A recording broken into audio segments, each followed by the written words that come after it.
On three. One, two, three. What's up, everybody? Welcome to another episode of True Crime and Car. Let's go again. One, two, three. What's up, everybody? Welcome to another episode of True Crime and Cocktails. We're so glad that you're here. As always, I am your host, Lauren Ash, and as always, I am joined by my co-hostess with the most S, Christy Oxborrow. How you feeling? I'm doing great. Fantastic. I do have a question that's going to seem not important, but it is important to me. I can't wait. And it is, I'm not even making a joke. I'm just Okay. genuinely asking this. Yeah. Um, is singer Sean Paul problematic in any way? I don't know. I love that Hmm. it honestly feels 50-50 to me, but I would love to know why. Sure. Well, I'll be honest. Today I'm in the car because I'm in the car now every day and it's fine.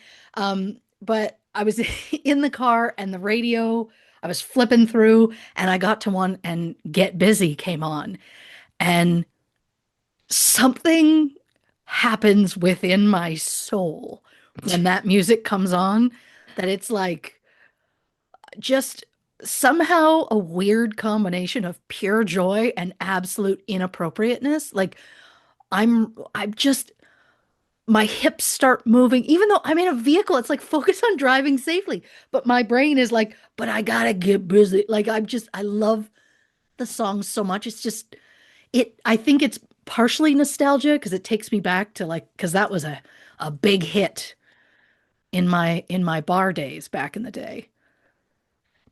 I've done a quick Google Hmm. and I'm just going to read you a couple of headlines. And Oh no. I'm not going to dig into this in this moment. Of course. This is the one to me that I think is really important. Sean Paul lawsuit alleges lies, murders, and erection problems. Oh my God, does this mean I'm doing an episode on Sean Paul? I mean, again, that's the only one of these that's come up that seems to allude to it, but I mean, I love that I said I wasn't gonna get into it. Have I opened the link? Of course I have. oh Of yeah, course you I have. weren't about to read erection problems and let it go. Right.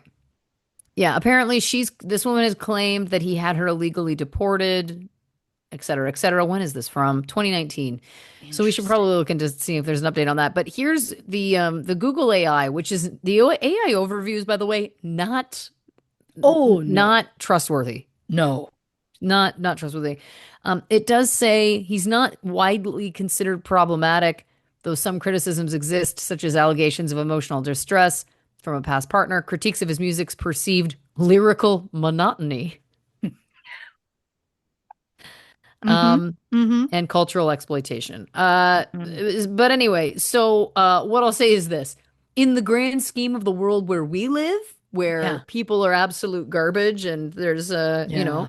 long lists of horrific behavior, maybe on the lower end. I mean, I feel like a couple Okay. of lawsuits for emotional distress, not defending the behavior Of whatsoever, but I'm just course. saying on a scale from, you know, zero to Can I still listen to this? right. You know, I mean, I would say it's in the realm. I hope so, because I would be sad to lose that song. Yeah. I mean, there were a few other hits I remember. Well, didn't he have one? Um, I think it was called Like Glue, and he was gonna stick on you like glue. I'm gonna be, well, that feels a little bit, ooh, feels a little clingy. I'm going to be honest with you that I am not familiar with Sean Paul's discography. That is something that has passed me by. Mm-hmm. Yeah. Mm-hmm. Yeah. Yeah, it was huge around here. I mean, I'm sure possibly worldwide, but specifically like Moose Jaw, downtown bars, specifically the Rock and Royal. Shout out to its memory, may it rest. It played that a lot. Like as soon as that song came on, the dance floor filled. Hmm. Yeah. It's just it the music is very like you can't not gyrate. Can you give me a little bit of it? One of the ones I might know? Oh no. Um I mean, some of it's not English, Okay. I Well, you can think. just make, I mean, hum it even, oh no, that I love that. I was trying to think it, and then I was like, "That's it, right?" And then I'm like, "No, no, I'm thinking, Hey Mama, by by the Black Eyed Peas. They've come up again." Um, okay, it's like, um, I guess, yeah, I have no idea what words he's actually saying. Um, oh, shit, how's it go? Um, fuck, my brain just I'm keeps. going to be honest with you. I would never have put you on the spot if you hadn't started this by saying that it's a Yeah. song that's in your soul. I thought it was a Uh, safe ask. But listen, oh, I it can is look it a up. safe ask. It's just my brain right in this moment is like, does it sound a lot like the Black Eyed Peas song? Maybe. Because it was because there's a moment that's like lyrics they provide electricity. No, that was No. terrible. There is not a chance that YouTube is going to pick up any music in this episode. Wow. Um, like it's just it came on as soon as it came on the radio, I was taken back to like early 20s, maybe. Um, oh God, yeah. Who does the shake that thing, Miss? Na na na na na That na. this isn't that isn't Is that that yeah, him? that's it. Yeah. Is That that the was same song? so I think so. That was so much better than mine. I want you to know if that is the same song, I Yeah. think that we have started speaking with telepathy because I truly pulled that out of nowhere. I don't know where it came to me. Okay. Yeah. Now I'm gonna okay. Get Here we along to go. the early morning, Yeah, shake that that thing. thing, Is that the Miss song? gonna shake. Yes. That's wild. You Jody and the honestly, one named Rebecca and I'll shake that. Yeah, yeah. I think, isn't it? Fuck. Okay, well, what is you somehow put it into my brain because I don't well know where that came from for I, me. I want you to know, yes, lyrics, please. Um, well, the intro is Shake That Ting, Miss Canna Canna. That's So, it. Yeah. so there we go. Miss Annabella, Shake That Thing, Yo, Donna Donna, Jody, and Rebecca. And what is the Nothing name of the takes nothing takes the swagger out of it harder than a middle-aged white woman reading the lyrics. It's Get Busy by Get Sean Busy? Paul. Okay. Yeah. I mean, yeah, that was Get a very busy, popular song. You're right. just shake that booty nonstop. When the beat drop, just keep swinging. Get jiggy, get crunked up. Percolate anything you want. If you call it oscillate your hip. I've butchered this song, but No. it's so catchy. Just there's something about the beat that I'm like, okay, There's something about the beat. should I be putting more Sean Paul in the playlists? Is what I'm saying. What respectfully, what playlist? I guess I mean I do have like random road trip playlist. Of I course. have a random road trip one for that's just me. I have a random road trip one that is ones that my husband might tolerate. So Hmm. they're more like him focused than me. I have one that's just ABBA. I have one that's just Eurovision songs. Um, and then oh God, I don't know. I wish I brought my iPod in here because I would read you some of the playlists. I mean, I have ones that are like badass ladies, Oh yeah, listen, you're the queen of the playlist. Don't 90s. get me wrong. It depends on the mood. You never know. And I, I don't want you to think that I'm not acknowledging how you have a very, solid history making amazing playlists. I mean, it goes back to the mixtapes you used to make when we were kids. Um, I think for me, it was you said it as though we were known for our playlists. You're like, should I be putting this in one of the playlists? And I was of like, what course, playlist? Like, of course. Yeah. And the answer is yeah. I think it should. Yeah. I think it's what I'm hearing is maybe it's time. Maybe it's time Well, for Sean Paul to slide in, you know? right? That, Because that shouldn't I'm have sounded, that sounded that terrible. it was a different way of putting it, Didn't but need to I was need to so say it that quick to way. get on board with it. Yeah. Um, I think because I knew what you meant. It's just I because I spend so much more time in the car every day than I used to. I'm just finding like especially first thing in the morning, it's all like talk radio, and I'm like I Mm. don't. I just want music, and my CDs aren't cutting it. I just want like I think I have to start bringing the iPod. I I love that think you still have an iPod. 100%. I think, oh God, I don't even, oh my God. I don't even know if we were married yet, but my husband got it for me. I think for like my birthday or something. It's one of the nanos, so it's one of the like taller, skinny ones. And on the back, he had because you can have like you could at the time when they existed, Yep. you could have like words and shit put on the back, and he had lyrics from like our song Adorable. put on the back. And yeah, to this day, I was like, and of course, because as soon as he did that, I was like, well, now even if this thing dies, I have to keep it. Like with that's lovely, still going strong. Hmm. And thank God, because I've heard they've stopped making iPods. Yeah. And that's a shame. Like, because I used to have an iPod dock that I like plugged in to the lighter in my car, and someone stole it out of my car. And I was devastated. And so we got another one, but it was very hard to find. And now it's just like, best of luck. Okay, hold on a second. You're gonna love this. Yeah. Why did you never tell me that you were robbed? Well, here's the thing. When? Oh, this was years ago. And the joke Oh is, my God.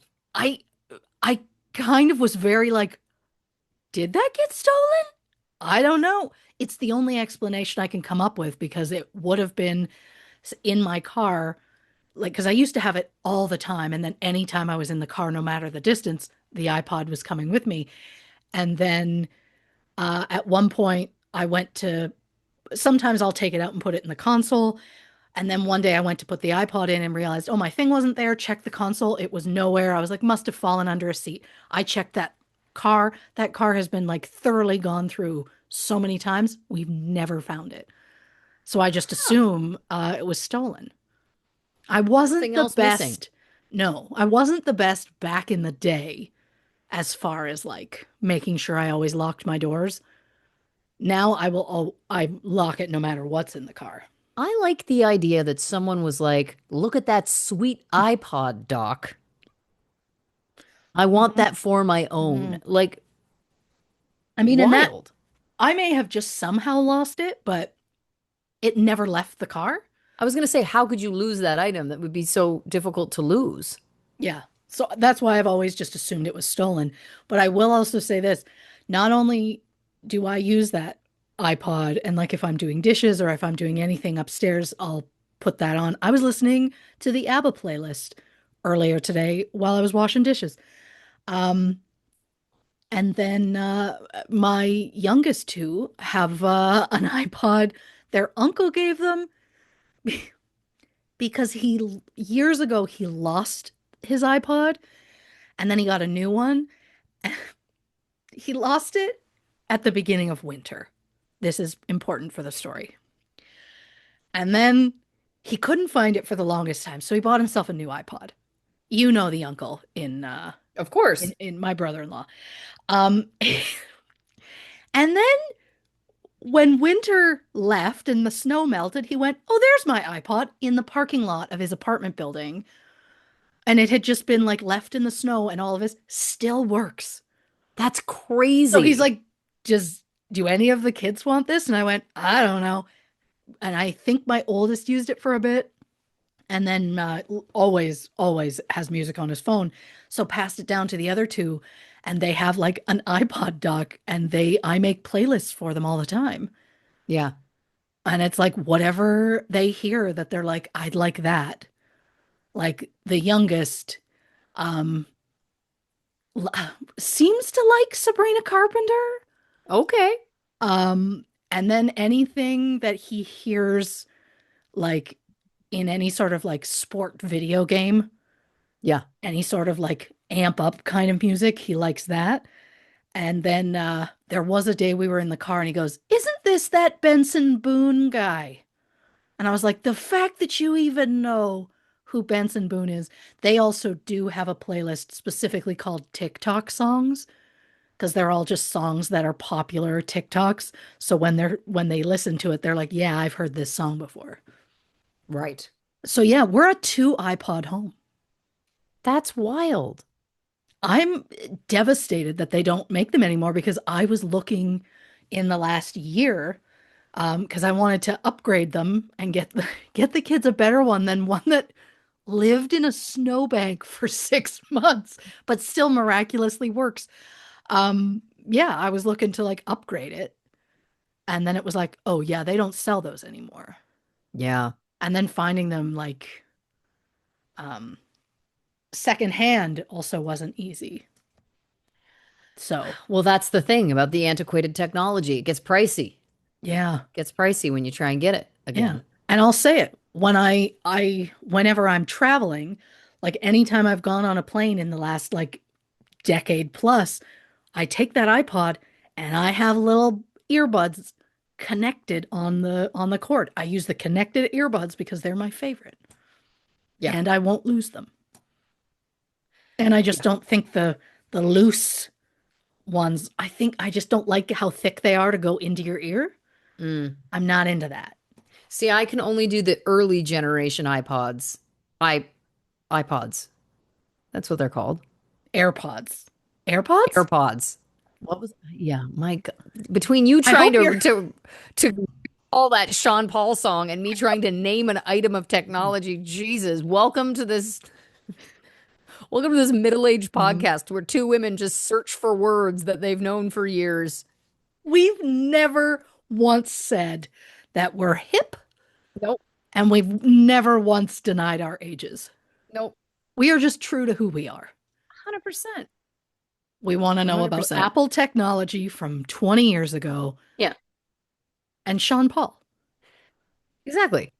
Anyway, yes, I hate the new ones. The new ones they pop out of my ears. The They're old just ones I right. can jam in there, but the Mhm. newer ones, I'm like, if they ever do away with the early generation ones, I mean, I have two sets because I thought I lost them and didn't. Found them in the parking lot after winter. Basically, yes. Metaphorically, yes. Ah, Absolutely. of course. Um, but yeah, yeah, no, God, technology, man. It's you know what it is, and I feel this way about technology in general. What I hate is they make us dependent on it and then they change it. And then Mm, they change the rules. And that's what I can't stand. I can't stand it. Don't yeah. make us dependent on something and then take it away or change it. Leave it Yeah. alone. Oh, I think we can stop cranking out the iPhones. Yeah. Like we could wait so much time in between. I think it's also like, do we really believe that they're working up to the second trying to upgrade the camera? Because my theory is they've had this technology for years, Yeah. but they're only rolling it out bit by bit, Oh, I could see that. right? That seems just shady enough. Right? Yeah. Yeah. It feels to me again like it's like, well, we'll save the blah blah blah camera. I can't name specs. No. No. No, that's I mean, I don't think anybody is coming to this show looking for specs, specifically Apple phone specs. Like they know we're not going to know. No. I had a genuine question as to whether I should still listen to Sean Paul or not. Like that's the specs they're getting Yeah.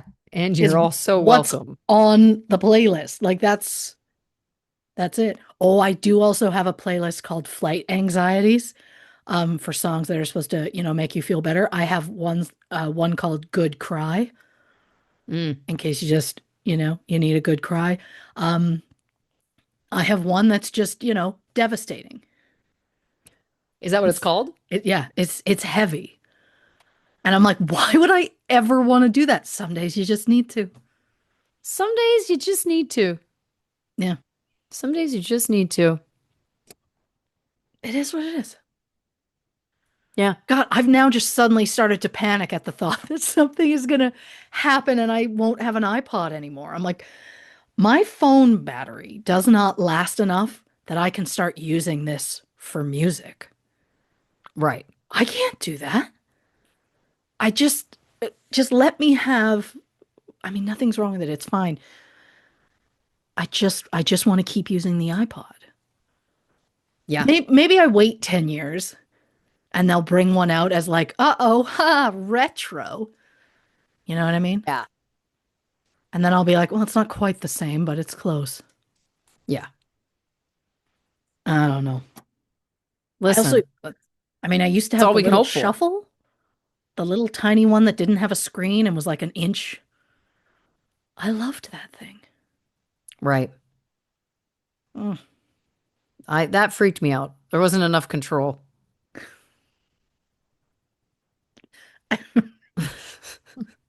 I mean, there were buttons on it, but Yeah, but it was pure chaos because you couldn't see where pure. see where like you couldn't see what song number you were on. There was nothing but like play, and then it was like skip and pause. I think it was like literally the only That's buttons it. on it. If that's the wild, wild west, then I don't know what I'm Yeah. getting. And listen, I am somebody, listen, the way that my neurodivergence it manifests is I sometimes listen to one song on repeat for hours. And I know that's Oh, I get that. wild. But I think for me, it's like, what if there's a song that really tickles my fancy? Like, what if I wake up one day and I'm like, you Hmm. know, who knows what it is? Choose any song, Lauren. Diet Green Coke and Day, Lexapro. Longview. Oh, thank you You for didn't choosing even one of mine. choose one of your own. I appreciate that. I appreciate that. Of course. And But look, then you do what you if you there's no way to want Green find Day. it on the shuffle. Like I can't get to It where I need to is go. And then I'm just doing I'm skipping forever. I you're don't literally know. shuffling. It is in the name. Yeah, I Yeah, I just get it. it's yeah. Oh, there's a reason that I moved on. That I was like, I need something else because I think I went to a nano and then I sold the shuffle that I had. And then I think my husband gifted me this one. But again, it's been going for easily 15 plus years. And I also have the matching alarm clock that's also like a dock with speakers. Mm, Used that part of it once. And also every year it gets like a little bit slower. And mm. so right now I if to know what time that clock says, I have to subtract 27 minutes from from the time. And I can go and fix it, but it's gonna start slowing down again. But I don't want to get rid of it because it matches the iPod that I never put it with. Right. Its only purpose is to be a clock. Like this morning when I woke up and I looked at it and I was like squinting at it to try and tell what time it said. And I was like, does that say 3 a.m.? Thank God. I can sleep so many more hours. This is going to be beautiful. And then my brain did like a, no, read that again. And I looked closer. It said 7. I'm like, oh, so my alarm, my alarm's going off very soon. Got it. I was expecting a 3 to be an 8. You know what I mean? Like I was like, Yeah. oh, she must have thought Yeah. 3 it was an 8. I like that it's a completely different shape. Oh, yeah. They literally just have the top line and the one coming down in common. That's it. Mm. Like, I don't know how my brain, I I think it think was it saw what wishful it wanted to thinking. see. It Yeah. did. It was like, I really want to know that I have like another 4 hours. Yeah. And I did There not. is nothing better than rolling over in the night awake and then discovering that you have so many more hours left. That is a pretty delicious Yeah. feeling. Yeah. I Yeah. do like that a lot. Yeah. It's just so rare. And so I was just really excited for it to happen the once. It Hmm. didn't. Yeah. And then to learn that I can't read, I guess. I don't know. Like they aren't even close. I don't know how my brain and also like it wasn't we we usually have our window open. That amount of light was not 3 a.m. Like I don't know Right. why I don't know what about that portion in time that my brain was like, obviously it's 3 a.m. No, Yeah. it was very obvious. It was 7. Sorry. 7 minus 27. So it was 6:33 Hmm. because I have to subtract 27 every time that I use that clock. It's useless, Feels, is my point. I was just gonna say it feels it feels like there's a better way, and it's not for me to Yeah. say. The But second that you make me have to do math to work something, it's like maybe I just shouldn't be doing it. yeah. I'm just like, because I'm like, what is the point here? And look, maybe tomorrow I'll think about it and I'll change the time. It's also such a pain in the ass to change the time because you have to like hit a certain button and then it's like trying to use a classic Nintendo controller and doing like a cheat code on it because you have to like hit a certain thing and then hit another thing and then hit a third, but it makes no sense, which is why I always leave it. Do you want me to send you an alarm clock? I don't, and that the joke is I don't need one because I have my phone plugged in right there, which I use as an alarm. Right. And if I really wanted to, in the middle of the night, I could literally just pick up the phone, look at the time, and go, ah, and then put it down. Or just not give a shit. That's not how I'm built. Yeah. That's not how I'm built. Yeah, it Uh, just it just feels, like again, like if you like I think it's completely reasonable to like having a clock. sure. It just feels like maybe there's one that could be a little more user friendly. Hmm. I'm also not like, I mean, I guess I could just donate it somewhere, but I'm like, is anyone else going to be wanting an iPod Talk slash Well, clock? if people are stealing them out of cars, I'd say yeah, Great, great call. Great right? call. I These hope there are so many people out there still using iPods. sound off in the comments, folks. Let us know. You still use an iPod? What I just, antiquated technology do you have? I just think it's shocking to me that they don't make them. I'm like, so I have to believe. So everyone's just using their phones now? Yeah, I think so. So you're just walking around with a jukebox in your pocket? A jukebox in your pocket.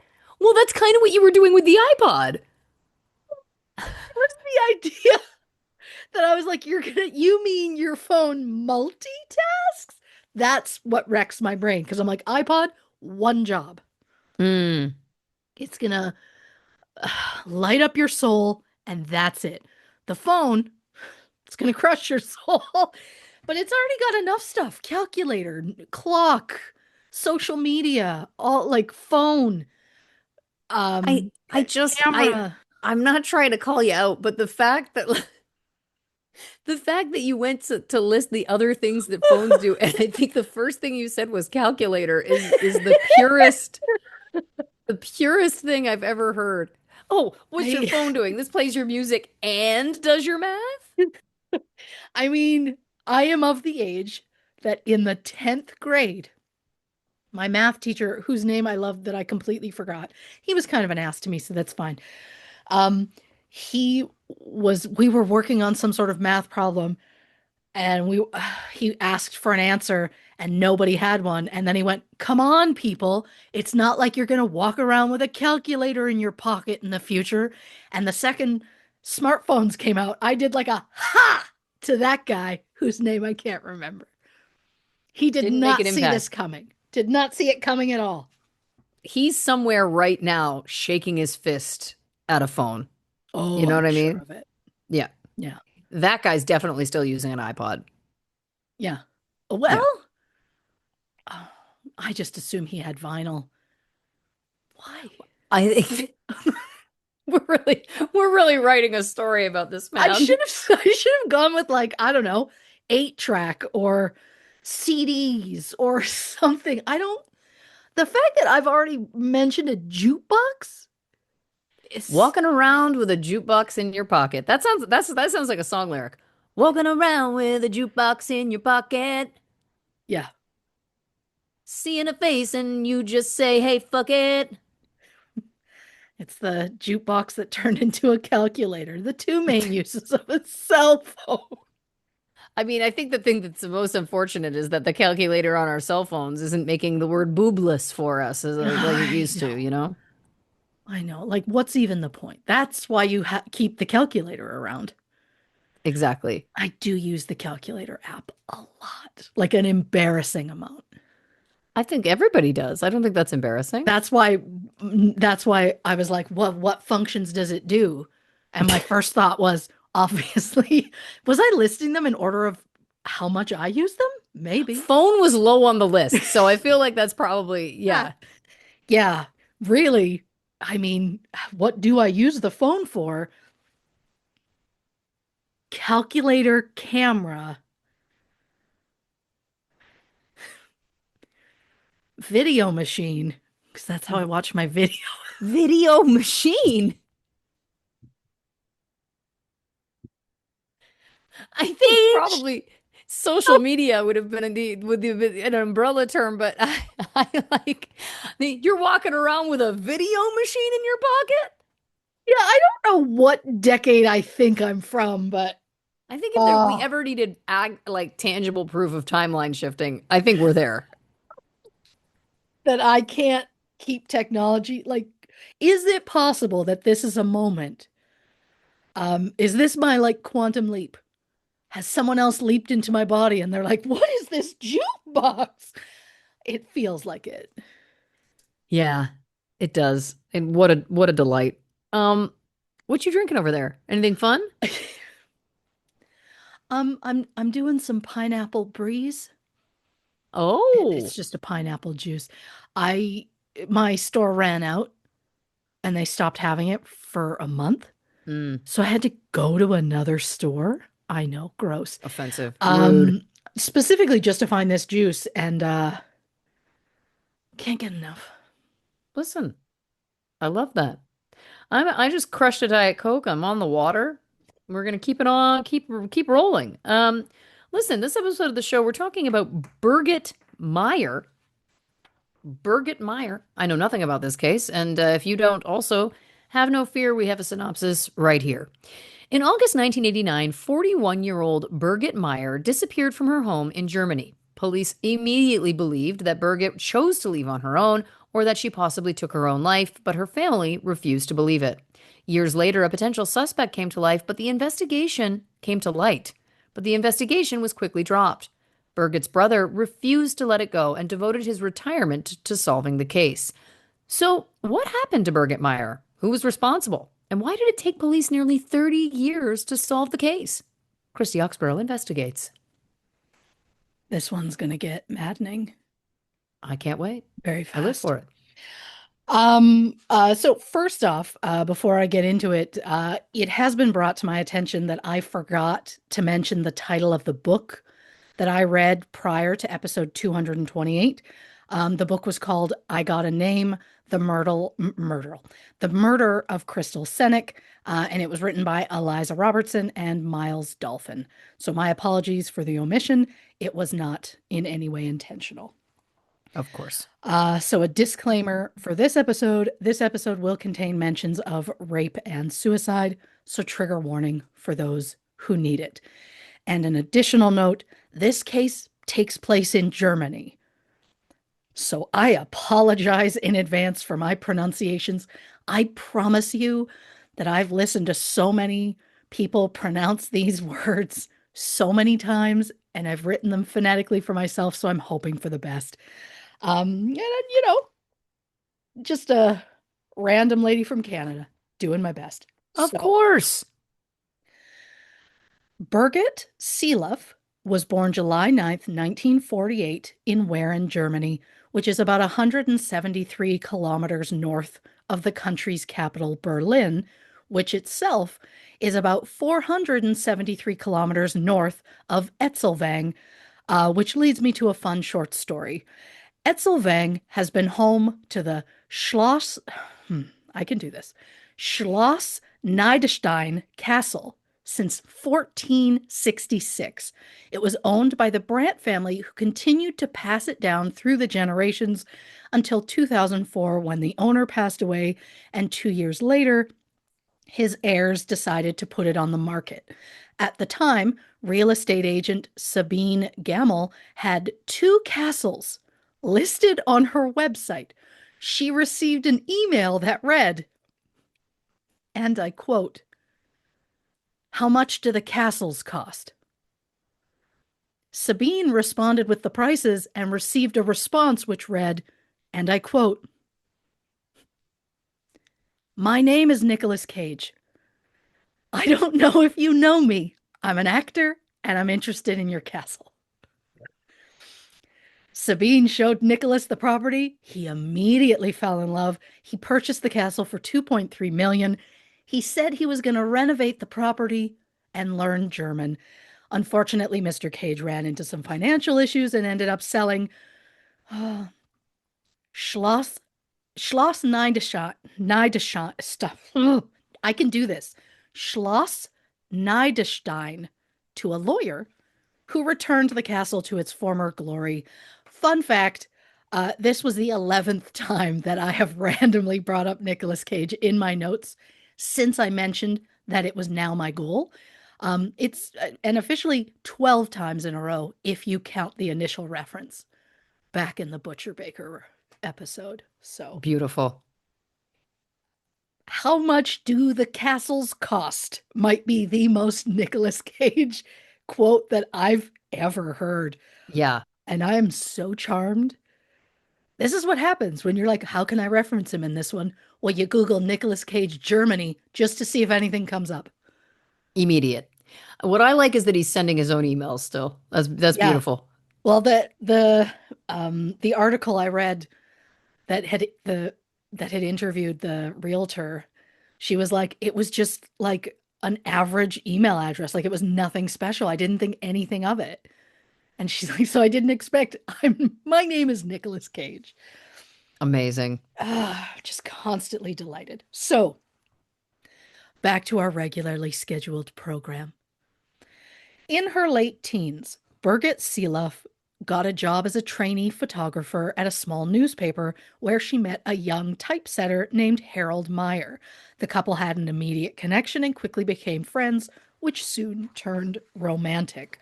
Not long into the relationship, Birgit and Harold had a daughter named Yasmin. And since it was against societal norms of the time to have a child out of wedlock, Birgit and Harold got married shortly after their daughter was born. They were 20 and 22, respectively. Harold later said it was his parents who had pushed them into it. Now, it can be tough entering into a marriage out of obligation rather than love, but Birgit was happy and absolutely loved married life. Harold, however, grew restless. He later said there was so much he wanted out of life at his young age that he inadvertently neglected his family to focus on his career. About 10 years into the marriage in 1978, Harold co-founded a media solutions company called Datacolor. It became incredibly successful, making Harold a millionaire. In 1984, Harold said that he and Birgit were more like roommates than a married couple. He blamed the fact that they got married so young. Harold ended up getting his own apartment, and Birgit was devastated. Her family said she quickly turned to alcohol. Things got worse after Harold started a relationship with another woman. Birgit said she believed Harold was the love of her life, and no matter how bad things would have gotten, she said she never would have left him. But in the late 80s, Birgit started to turn her life around. She remained financially independent throughout the marriage. So when it was over, Birgit was able to buy a new house in Breitling. Her family said she was finally building a new life for herself, and she genuinely seemed happier. On August 14th, 1989, Birgit and Harold had a brief meeting to discuss how to handle the kind of like the final bits of their divorce, including the financial settlement. Harold said the meeting started at 6 p.m. and lasted roughly 20 minutes. He noted that Birgit was wearing a new stylish outfit, but he didn't think anything of it. He just thought she was trying to get him back. Harold left and spent the rest of the evening at home alone. Shortly after Harold left, Birgit phoned her mother. Her mother asked how the meeting had gone. Birgit said it was all harmonious. Around 10 p.m., Birgit spoke on the phone with her daughter, Yasmin. They spoke briefly. Birgit said she would call her daughter in the morning, but the next morning, there was no call. So Yasmin tried calling her mother, but didn't get an answer. Yasmin said that was strange because her mother was very dependable and was always there anytime her daughter called. Yasmin took a taxi to her mother's house, but when she rang the bell, there was no answer. Yasmin noticed that the curtains in the front window were closed, which was unusual because Birgit opened them first thing every morning. Yasmin let herself in and searched the house, but there was absolutely no sign of her mother. Yasmin called her father Harold, and he said that during their meeting the night before, Birgit mentioned wanting to go to a furniture shop in Bad Zigaberg, which is about 98 kilometers north of Breitling. But since Birgit's car was still parked in the driveway, Yasmin was skeptical, so she called her uncle, Wolfgang Seeloff, who was Birgit's brother. At the time, Wolfgang was head of the state criminal police in Hamburg, but since Birgit went missing in another city, Wolfgang didn't have jurisdiction, so he called the police who would oversee her case, which was the police in Lüneburg. Wolfgang asked the Lüneburg police chief if he had heard that Birgit was missing. The chief said he had. Wolfgang said, "Treat Birgit's house like a crime scene." So that in itself, right away, this is unusual behavior for her. Mm. Investigator Manfred Hamel was sent to Birgit's house. He said he found no signs of a struggle, no traces of blood. He described it as just a normal, empty house. Manfred did notice a footprint from a man's shoe in the mud leading to the house. But he said, and I quote, he couldn't make sense of it. Now, maybe I'm just jumping to conclusions, but if a woman goes missing and a man's footprint is found at the scene, how are you confused? I'm going to immediately assume that a man abducted her. Yeah. It's different how men and women think. Yeah. Manfred also said there were two champagne glasses at the scene. One had lipstick on it. There were also two different brands of cigarette butts. One of the brands was one Birgit would never use. So, in my unqualified mind, I immediately think that Birgit had company on the night of her disappearance, but Manfred and the rest of the Lüneburg police said there was no indication that any sort of crime had happened. They said sometimes people just leave and they don't want to be found. Oh God, that old gag. How many times have we Right? heard that on this show? It's Yeah. madness. But Birgit's family and friends said there was absolutely no way Birgit would have gone anywhere without at least telling her daughter. Harold and Yasmin put up flyers. They ran full-page ads in the newspaper about Birgit's disappearance. They made public appeals for Birgit to return. They offered a reward for any information leading to her whereabouts. Her case was on a program which was kind of like Germany's version of Unsolved Mysteries. They received 105 tips from the broadcast, but were no closer to finding Birgit. Some investigators later said that Birgit's disappearance likely didn't get the full attention at the time that it deserved because police in Lüneburg were under pressure to solve another case. On July 12, 1989, about a month before Birgit's disappearance, two bodies were discovered in the Goethe State Forest. Ursula and Peter Reinhold left their home in Bergedorf in Hamburg and headed to the Goethe Forest to take a walk on May 21st. When they didn't return home, they were reported missing. Their car was found abandoned near a train station in Winsen, roughly 55 kilometers northwest of the forest. 52 days after the Reinholds were last seen, berry pickers discovered the bodies.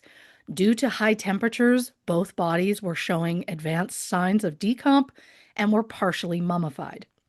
It was later determined the victims were, in fact, 45-year-old Ursula Reinhold and 51-year-old Peter Reinhold. Investigators were unable to determine a cause of death, but both bodies were undressed, but it couldn't be determined if they were undressed before the murders or not. Nearly 2 weeks later, on July 27th, police were searching through the forest for potential evidence in that case when they discovered two more bodies approximately 800 meters from where the Reinholds had been found. 46-year-old Ingrid Varmbier and 43-year-old Bernd Michael Kupping had gone to the Gerda forest on July 12th, the same day the first two bodies were discovered. Ingrid suffered severe chest injuries, a broken skull, and a gunshot wound to the head. Her shirt was lifted and her bra had been cut. Burned Mikhail was strangled and shot, and both had been tied up. The killer stole Burned Mikhail's car and his Polaroid camera, and the car was found abandoned about 2 kilometers from the scene. Since the bodies were found in the same area, just weeks apart, police believe all four murders were committed by the same person. And since it was believed that Ingrid and Bernard Mikkel were murdered on July 12th, police believe the killer was either in the forest when they did their initial search, or the killer may have been seen by the berry pickers who found the first two bodies. Just before those bodies were found, the berry pickers passed a man walking in the opposite direction. They said he appeared to be in his 40s and he was carrying a large bag or backpack. A sketch was made of the possible suspect, which was distributed in newspapers, hoping for leads. With the idea of an unknown killer lurking in the area, the public put a lot of pressure on the police to find a suspect. They offered a reward of 50,000 Deutschmarks, which is about 26,000 US dollars.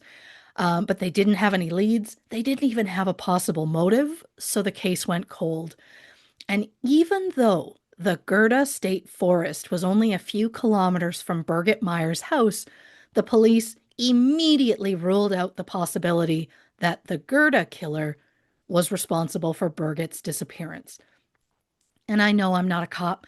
It just feels wild to me to immediately dismiss a potential suspect so early into an investigation, especially when you have no other leads.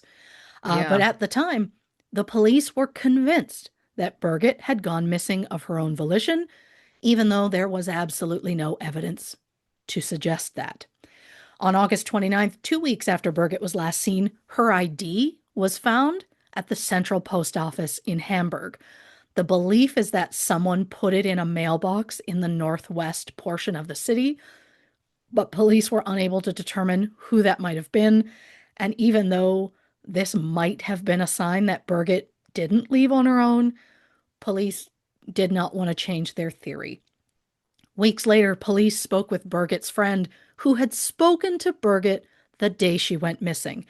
The fact that it took them weeks to speak with someone who had contact with the missing person on the day they went missing is wild to me. And, proof they didn't take the case seriously. Yeah. The friend said that Birgit mentioned a man named Kurt Werner Wickman, who was a cemetery gardener who also did gardening on the side for Birgit's neighbor. The friend believed Birgit might have been planning to meet up with Wickman that night. And when Harold Meyer was questioned, he said Birgit was dressed up nicely in a new outfit when they met that night. He assumed the outfit was for him to try and win him back. What if she was dressed up because she had a date with the Wickman guy? There were two champagne glasses at the potential crime scene and two different brands of cigarettes. So is it possible Birgit had invited Wickman over? Well, police interviewed Wickman. He said he met Birgit a few weeks prior to her disappearance at a birthday party for Birgit's neighbor. After the party, Wickman said that Birgit was so drunk, he carried her home and tucked her into her bed. And while Wickman might think this story makes him sound like a hero, I'm immediately uncomfortable knowing he took her home and was alone with her for an unknown amount of time while she was that intoxicated. But then again, I'm just suspicious of everyone and everything. Um, Wickman told police that he only saw Birgit in passing after that. They never hung out alone. When asked where he was on the night of her disappearance, Wickman said he was walking his dog, and his wife would corroborate that. How long you walking that dog? Yeah. I But mean, wait, he was married? yeah. Are we just glossing? I was like, did I misunderstand here? Like, I thought that this was a, well, maybe they had an arrangement. I don't know. He just wasn't a good person. Got it. But yes, we will get more into the wife. I I promise. apologize. Again, No, no. I'm stepping. It's because I gaslight myself into thinking, were you just not listening properly? Did you miss it? Oh, no, you're doing fine. This Great. was my first mention of a wife. Yeah.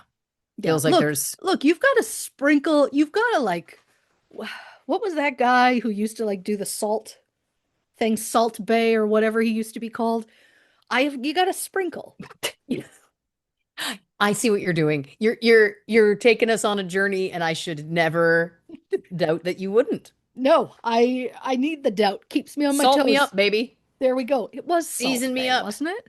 What's that? It was Salt Bay, wasn't it? I don't know what you're talking about, but Oh, you don't remember the guy, the white, he wore a white t-shirt, always had sunglasses on, this very guy? slicked back hair, and he would do this with like seasoning things. I didn't know it was called. I didn't Oh, like. I I thought he had a name. I don't know. probably did. No, no, no. I'm saying Oh, I'm the one it's that's out of touch. I need to make a mental note to Google Salt Bay to I'm see gonna if make a that's note to something. just get more in touch. That's what I'm gonna make a note Well, for. I just want to know, did I make that up? Have I called him that? I No, don't I'm think so. sure you're I right. I believe the internet called him that because I certainly never did. Anyway, when Wickman was brought in for a second police interview, he was wearing gloves for some reason, refused to take them off. He said he had some sort of fungal infection, but police were never able to find out if that was legit because he wouldn't give permission to speak to his doctor, and his doctor refused to tell them anything. So they just kind of went, okay, and they dropped him as a potential suspect. Wild, Yeah, wild. yeah. Uh, so by this point, police had finally started to think, maybe someone else was responsible for Birgit's disappearance. Their number one suspect was Birgit's soon to be ex husband, Harold Meier. Now, we've been doing this show for nearly 5 years, so we know when a woman is murdered or disappears, the spouse or partner is usually the first suspect.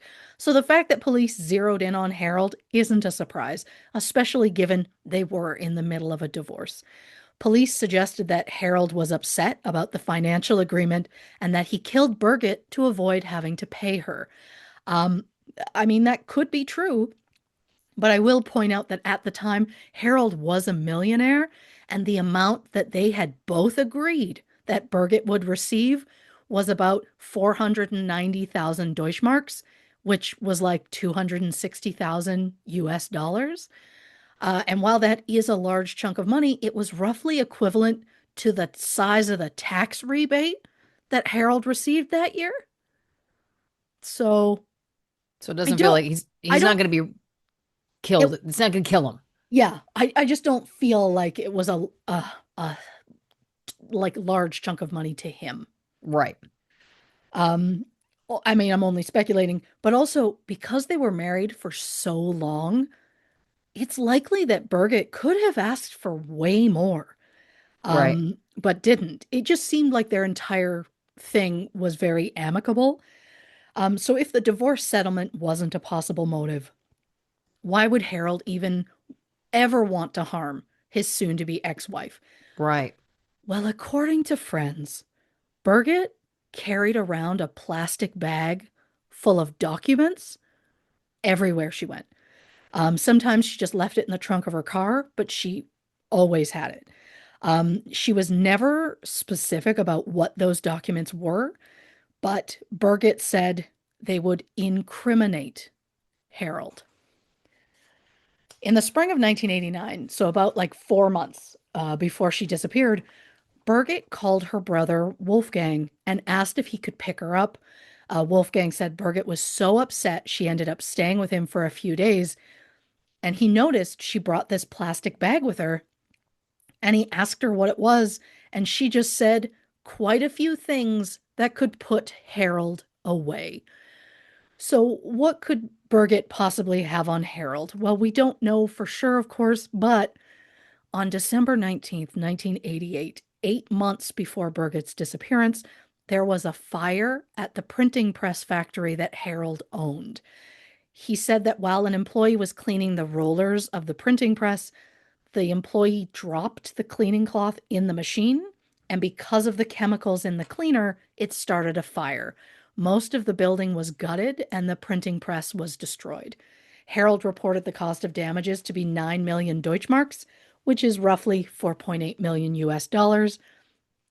And while there was no evidence of a crime, some have suggested that the fire was intentionally set and Harold knowingly committed insurance fraud. Is the fire a bit suspicious? Maybe. I'm just skeptical, but there was no evidence of arson. So if that's true, is it possible he claimed the damage was costlier than it really was? Is that the proof she had against him? Did she bring it up during their brief meeting that night? And if so, why then? If she wanted more money from him, she could have asked for it. She already agreed to that specific amount. So was the bag of documents meant for blackmail? Also, where did that bag of documents go after she disappeared? Was it ever found? No one has ever said. Investigators were convinced that Birgit asked for more money in the divorce and she tried to blackmail Harold into increasing the amount, but he refused. They got into an argument, and in the heat of the moment, he killed her. Then they believe he drove her to his boat and then dumped Birgit's body somewhere in the Baltic Sea. I don't know how in the heat of the moment it could have been if they spoke around 6 p.m. and then Birgit spoke on the phone with two separate people after that, including a call at 10 p.m., and she was perfectly fine. But what do I know? Police interviewed Harold for 6 to 8 hours, continuously asking him, "Where did you put the body? Where did you put the body?" But Harold denied any involvement. Another theory that got tossed around: Birgit was abducted by someone to get back at her brother, who was a police chief at the time, specifically known for going after the mafia. We don't have time to even come close to look at that theory, but Yeah, I yeah. just thought I should sprinkle it in, Salt Bay. Thank you. Um, and while these were both possible theories, police just kept saying they believed Birgit disappeared on her own, and they were too busy investigating the Gerda murders to bother looking into a disappearance. As though it's just like, she's fine. Birgit's case went cold until 1993 when it was handed off to Klaus Werner, a new chief inspector with the Lüneburg police. He outright admitted Birgit's case was not looked at as closely as it should have been. Klaus didn't believe Harold Meier had enough motive to be the culprit, but when Klaus started looking into other possible suspects, he zeroed in right away on Kurt Werner Wickman as the possible person of interest. Wickman, of course, was the neighbor's gardener who admitted to meeting Birgit a handful of times, and his alibi was literally, "I was walking my dog." So we're going to talk about Wickman. He was born in July 1949 in the Lüneburg area. He was raised in temporary housing that had no heat and no connection to sewer. His father was described as violent. His mother was described as anything but caring. It was said that Wickman didn't experience much love in his youth, and he was very socially isolated. He missed a lot of school as a child, including the time he missed 102 days in a single school year. It got to the point where the school felt Wickman's parents weren't able to care for him, so he was briefly placed in foster care. As a child, Wickman suffered a lot of headaches and stomach aches. He also didn't have a lot of friends and was known to be cruel to animals. Here we go. He often shot at birds with a slingshot and then buried their bodies in the woods. There were also a lot of stories of things he did to frogs, and I'm gonna spare the details of things he did, You know how much I love frogs. which is why I'm keeping that. Yeah. No Salt Bay today. Oh, I kind of like that that rhymed. In January 1964, Wickman used a glass cutter to enter his neighbor's home around 7 a.m. He went to the bedroom where a woman was sleeping and kneeled on top of her on the bed and started to strangle her. The woman panicked, and with all the noise, the woman's toddler, who was in a crib in the same bedroom, started to cry. When the child made noise, Wickman quickly left. When he was caught by police, Wickman said he only went inside the house to steal money, which absolutely none of us believe. If the woman was asleep, you could have gotten in and out without her noticing, but instead you went right to strangling her. That does not sound like a robbery to me. Since Wickman was just 14 when that happened, Oh uh, my he God. he was sentenced to 1 year in juvenile detention. The following year, Wickman attacked a cyclist and sexually harassed a woman. I don't have more details than that, but he was sentenced to 6 months probation. 2 years later, in 1967, police showed up to take Wickman back to juvenile detention. He refused and responded by threatening police officers with a small caliber rifle. He was sentenced to a year. In 1968, a woman was fatally shot in the back 4 times while biking in a forest near Lüneburg.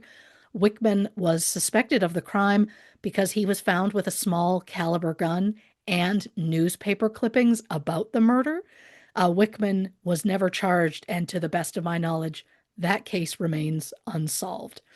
According to Wickman's resume from 1969 to 1975, he worked as a gardener's assistant, but I know that isn't true because for most of that time, he was in jail. In November 1970, Wickman picked up a 17-year-old hitchhiker, raped her, and tried to kill her. Thankfully, the girl was able to get away. At first, police were unsure of the attacker's identity until 8 months later when Wickman went to the police station and told them he'd read an article about the crime and he wanted to correct their reports because they got details wrong. That's wild. He was 21 at the time. He, I guess, basically turned himself in because he felt the newspapers were being too harsh about what he had done. He claimed the attack wasn't nearly as serious as everyone was making it out to be. Wickman was arrested on charges of rape, dangerous bodily harm in conjunction with theft, and attempted coercion with a weapon. He was sentenced to 5 years, 6 months. He was released after 4 years and immediately went to live with a woman he met through a personal ad during his time in prison. They remained together for 3 years before Wickman moved out. There is a lot of unknown in Wickman's life between 1975 and 1989. Some investigators have suggested he was responsible for a series of murders which happened in Cuxhaven, where every year between 1977 and 1986, a young woman went missing. Since most were last seen at a disco, the cases came to be known as the disco murders. And while it's never been proven that Wickman was involved, police later found street maps in Wickman's house, including one from Cuxhaven that had marks on it. Do the marks correspond to where the girls were last seen or where some of the bodies were found? I don't know. It was never said. But Wickman was never officially charged in any of those cases. And as far as I can tell, they're all unsolved. At some point between 1975 and the early 80s, Wickman married a woman named Alice. A police psychologist stated that Wickman likely did this to give the outward appearance that he was normal. At some point, Wickman spent a month at a psychiatric facility where he was diagnosed with chronic depression. He was admitted to another clinic in November 1990 for depression. In the early 80s, Wickman's parents died, and he inherited their home at Strightmore 15, where he was living in 1993 with his wife. When police, finally started looking into him, Klaus Werner was so convinced Wickman was connected to Birgit's case that he had the DA officially charge Wickman with Birgit's disappearance. At the same time, the court issued a search warrant for Strightmore 15, along with the property surrounding it and every vehicle that Wickman owned. He had at least 6 different vehicles registered to him. When police arrived to execute the search warrant on February 24th, 1993, Wickman's wife, Alice, answered the door and said her husband wasn't home, but she expected him any minute. The police went, "Okay, we'll wait." Wait for what? You have legal permission to search the house. Do it. Police spoke with Wickman on the phone. He told them he's absolutely on the way. So they just kept waiting. And then finally they went, you know what? It kind of feels like he's not coming. So then they went in the house. But while he was supposedly on the way, he was absolutely heading to Wilhelmshaven, where he spent time hiding with relatives for several days.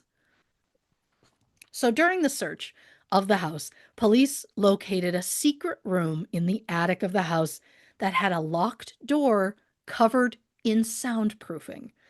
Alice said Wickman is the only person that has a key to that door, and the only people ever allowed inside that room were Wickman and his brother. A room in your house that your husband keeps locked and you, his wife, aren't allowed inside. As a wife, absolutely fucking not. Does he want his own room that he can decorate himself? By all means. Do I want to go in? Probably not. But a room that's locked, I'm not allowed in? Sketchy as hell. Yeah. In that room, police found several secret compartments hidden in the walls and in furniture. There was an open hatch hidden in the walls that led down to the garage that had a rope hanging from it.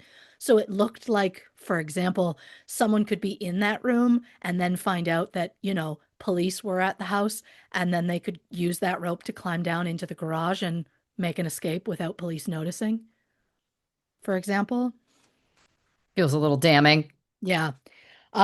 Throughout the room, police found several weapons, ammunition, bondage equipment, chains, syringes, anesthesia, a shooting vest like what hunters wear, and handcuffs.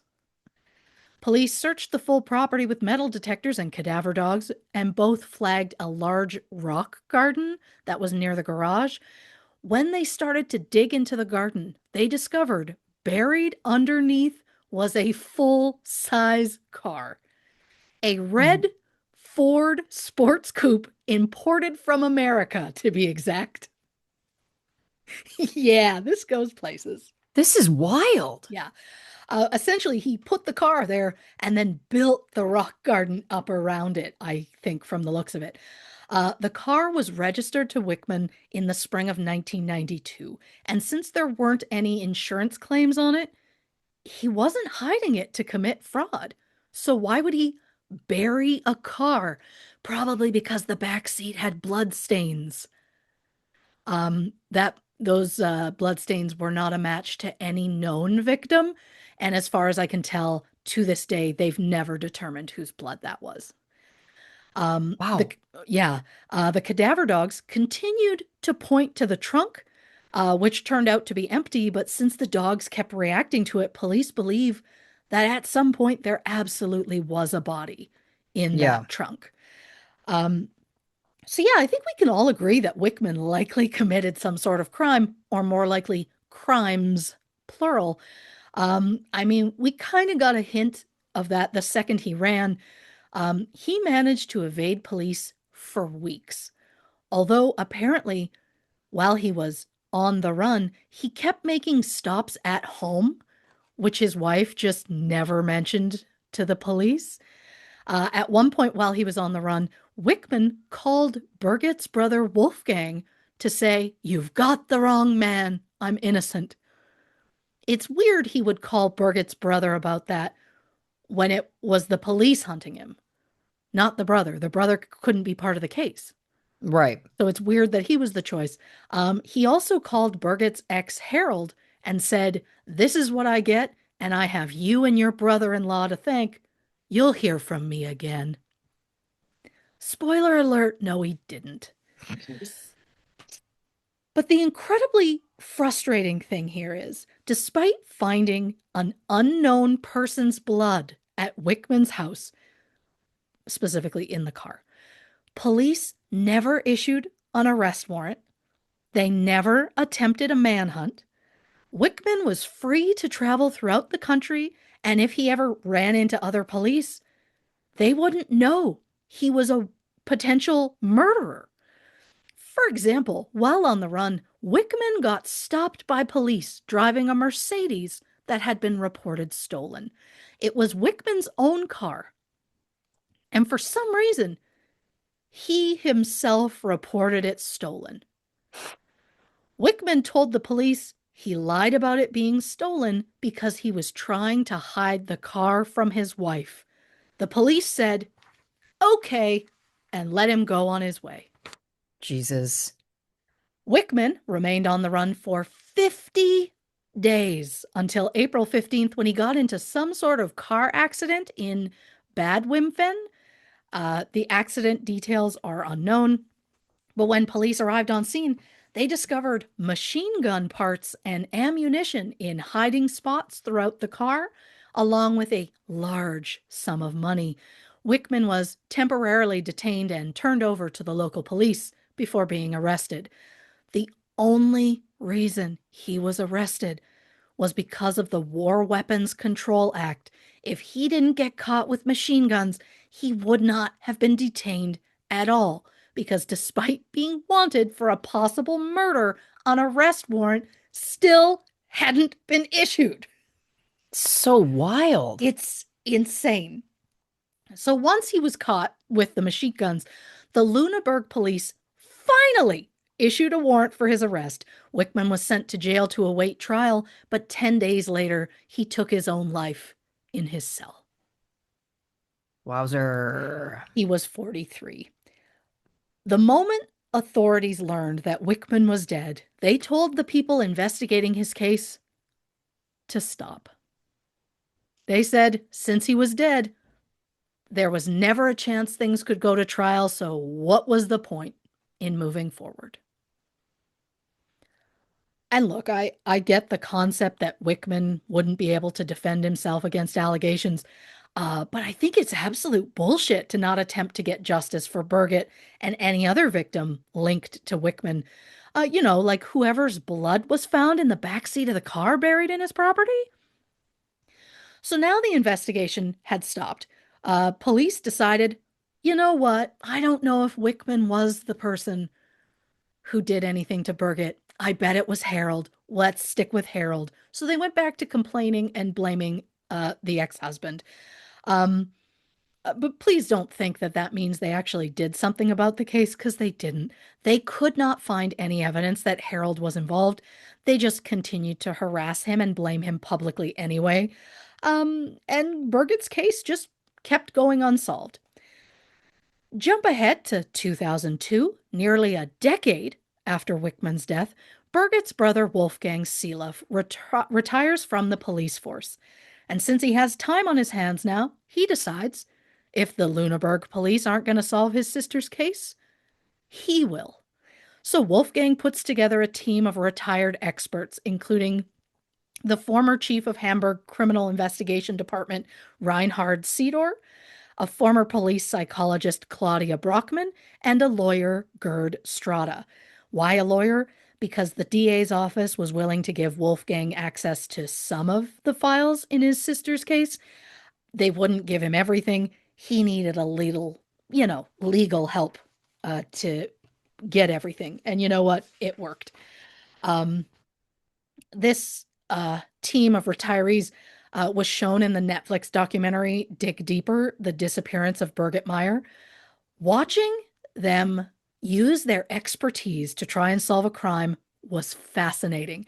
It was like a real life version of the Thursday Murder Club, which is not only a book by Richard Osman, but also now a movie starring the love of my life, Helen Mirren.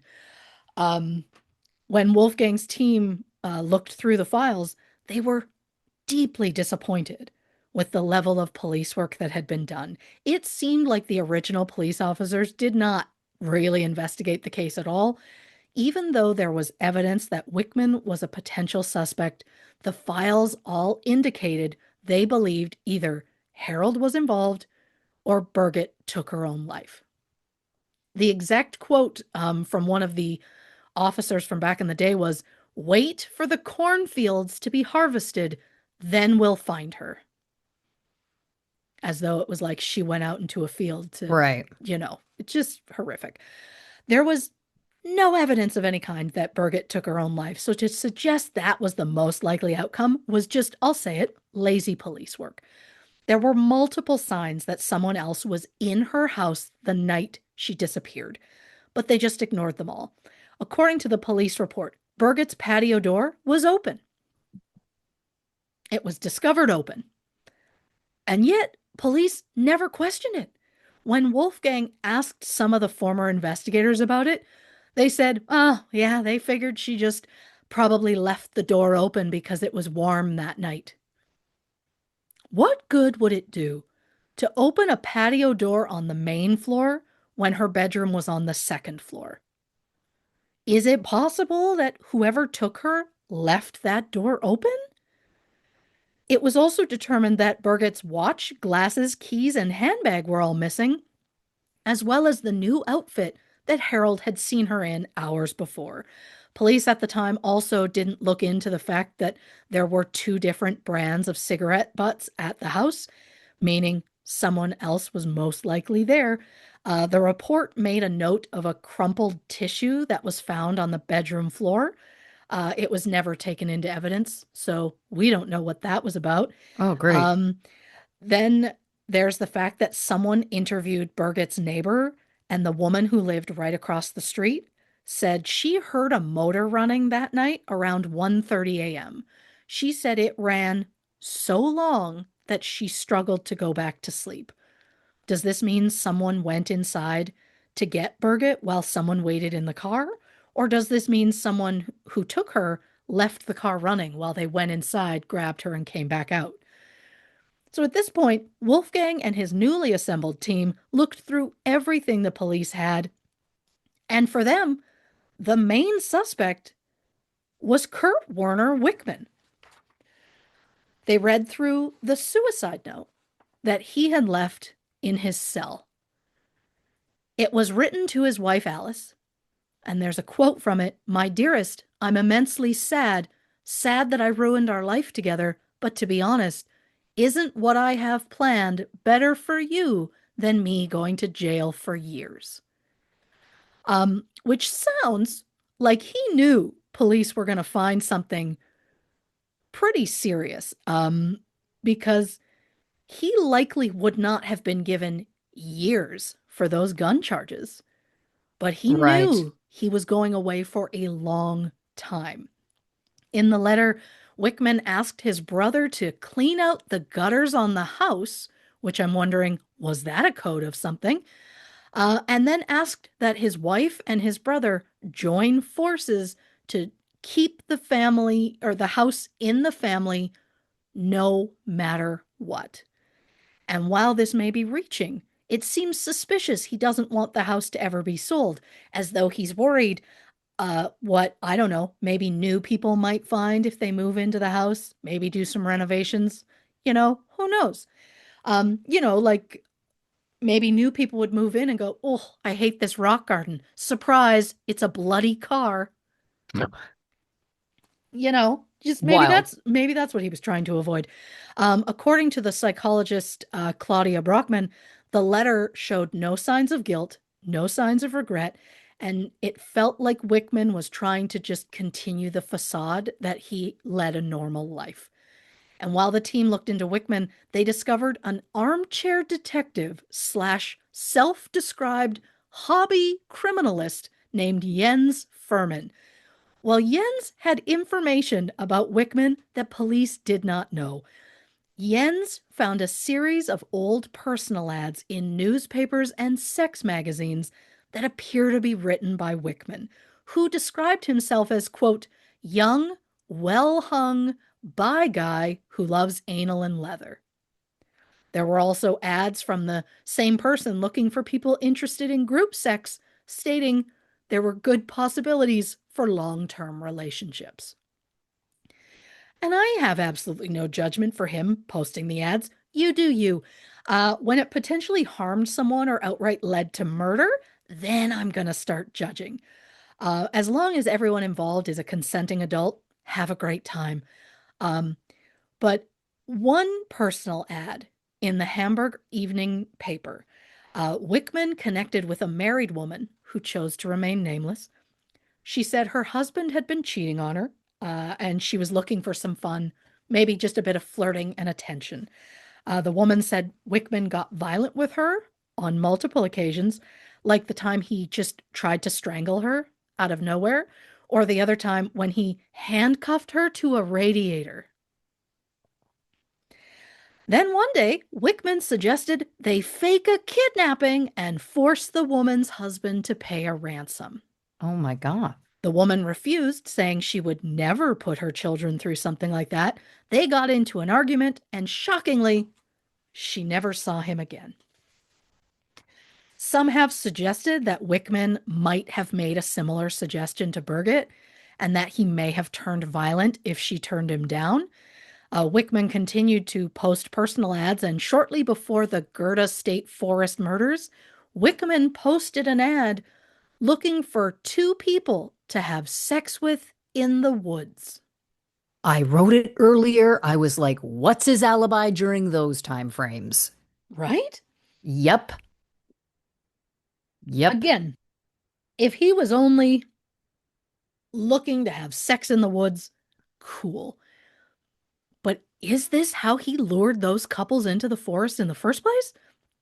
Because no one could ever explain why those couples went out of their way to go to the forest or why the first couple was discovered naked.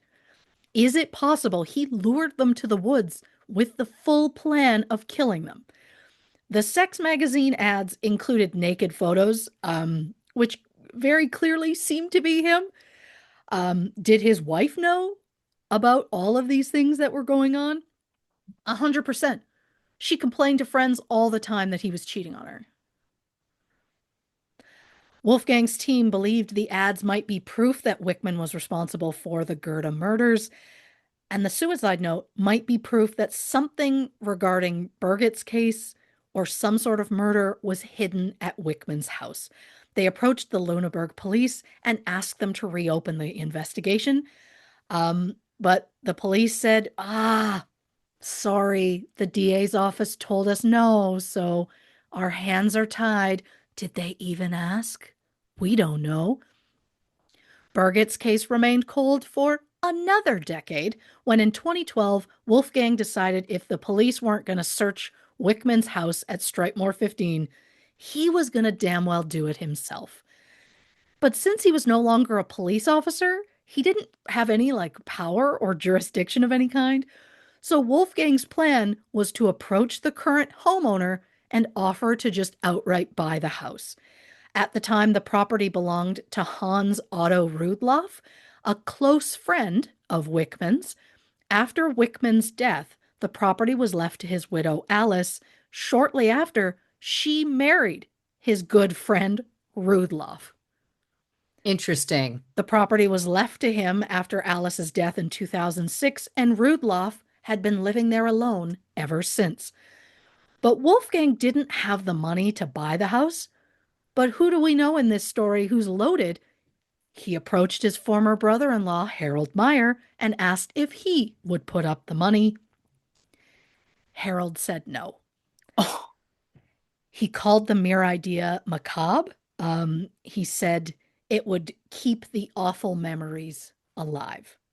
But Wolfgang wasn't deterred, so he outright approached Mr. Rudloff and explained the situation.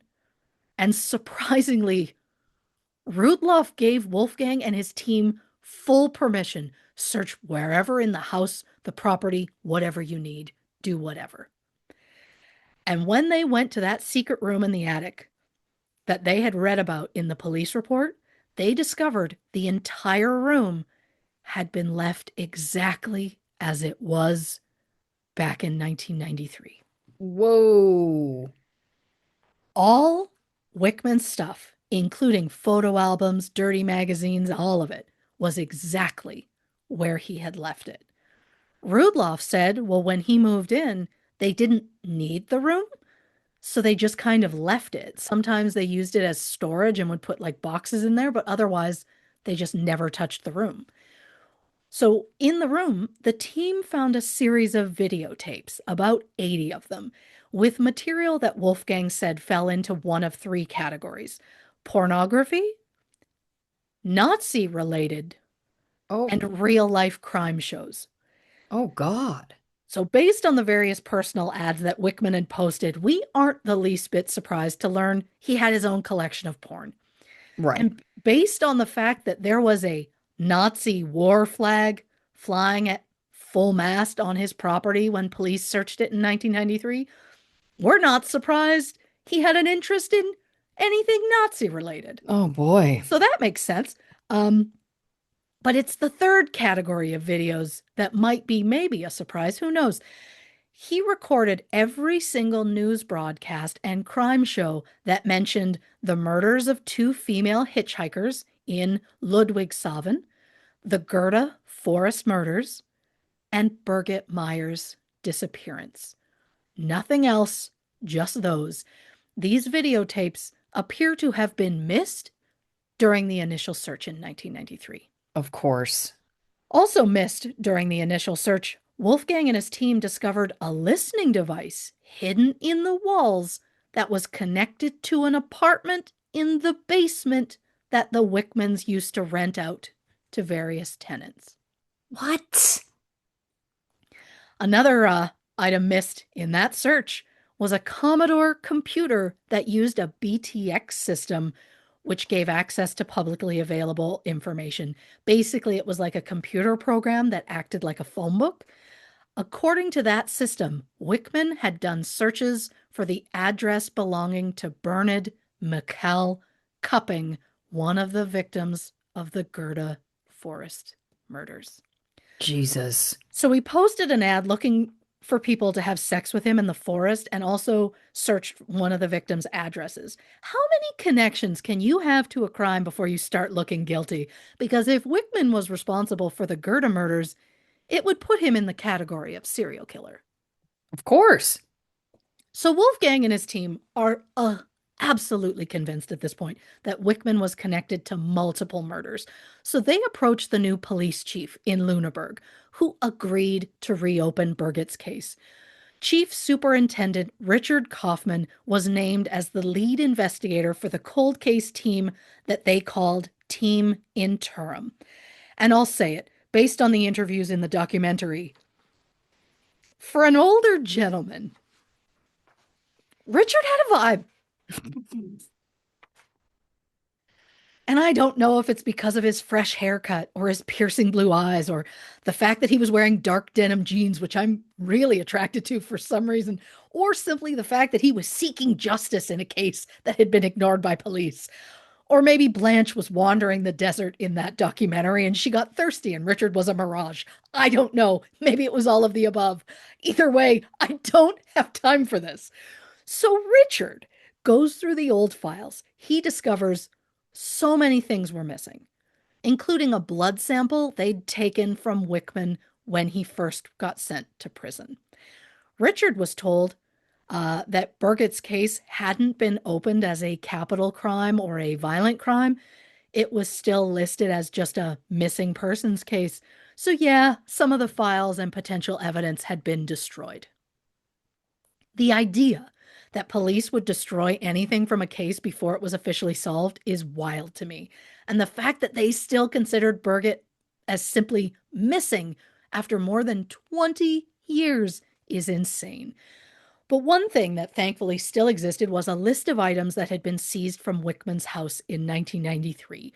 On the list, there were weapons, a shooting vest, and a set of handcuffs, which were found in the upper left breast pocket of the vest. Many of the items were not examined after they were seized. But Richard found a note that mentioned someone found blood on the handcuffs, so they sent them to a medical school in Hanover for testing. Of course, the results of that testing were not in the file, so Richard hunted down the handcuffs and thankfully somehow found them in the basement of the evidence room at the DA's office.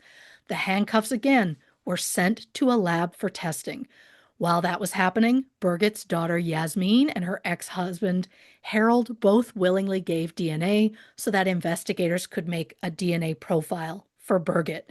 And when the results came back from the blood on the handcuffs, they found they were 99.99998% match to Birgit Meier. So this is something police could have learned 20 years prior. Wow. And maybe it would have made them rethink their theories that, Harold was involved or that Birgit had simply gone missing on her own. With these new results, the team had a new motivation to search the Wickman property. They knew that Wickman had tortured animals as a child and buried them in the woods, so they thought maybe he buried Birgit somewhere on the property. Now, the house was surrounded by 1,300 square meters of forest, so to search it thoroughly is going to take time. They brought in cadaver dogs, but they never found anything. Then they realized that Wickman was working as a cemetery gardener and he had access to open graves. So they thought maybe he might have buried a body in a grave before a coffin was put on top. The DA's office allowed investigators to exhume the 6 graves which had been open at the time Wickman was working there, but no other remains were found. The DA's office said at that point that they had exhausted all avenues and they were officially closing Birgit's case. But once again, Wolfgang Seeloff refused to give up. He added more experts to his team, including the former head of the Hamburg DA's office, Martin Kuhnke, the head of Hamburg's forensics department, Klaus Puschel, or Push. Oh, I can't even read the word push. I'm next level. And anthropologist Eileen Jopvenvel. The new team went back to Strightmore 15 and did their own search. They compared the trees to see if they could find ones that had been planted in and around the time Birgit disappeared. They compared the blueprints of the house to how it was currently standing to see if there were any secret additions that Wickman had made. And when they looked at the garage, they noticed there was a car pit in the middle of on the floor. It's basically just like a hole in the floor you can stand in to do repairs under your vehicle. You see them a lot at mechanic auto repair shops. The thing about the car pit they thought was strange was it was only 80 centimeters deep, which is like 31 and a half inches. On average, a pit like that would be at least 180 centimeters or 70 inches. So why was this pit so shallow? Richard Kaufman came back with cadaver dogs to search the pit, but nothing was found. Richard then outright told the group to give up. And I'll be honest, that dulled some of his vibe for me. Yeah. But Wolfgang had become so devoted to finding his sister, he was not going to stop.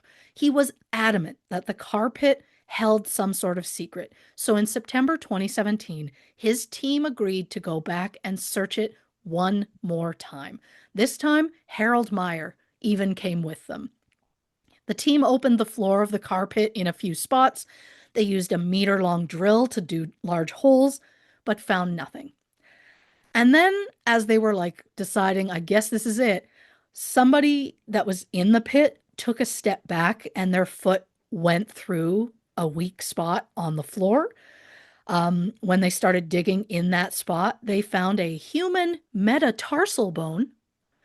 As they continued to dig, they ended up finding a full skeleton, including a skull, which was inside a blue plastic bag with rope wrapped around it. When they revealed the skull, there were pearl stud earrings in with the skull, which Harold recognized as a gift he had once purchased Ah, for Birgit. The team called Richard Kaufman and told him they found a body. He admitted on camera that he was reluctant to go. This is his quote. "It was Friday. No one likes doing things before the weekend because you have plans." And just like that, Richard's vibe is gone. He said he was curious to see if they actually found anything, so he ended up going to the site anyway. If they said they found a body, they found a fucking body. These yeah. are not just random armchair detectives investigating for funsies. These are fucking professionals, including two people with decades of experience in forensic medicine. To say he didn't believe them is wildly insulting. Tests were done on the remains that were found, and they officially came back as a match to Birgit Meier.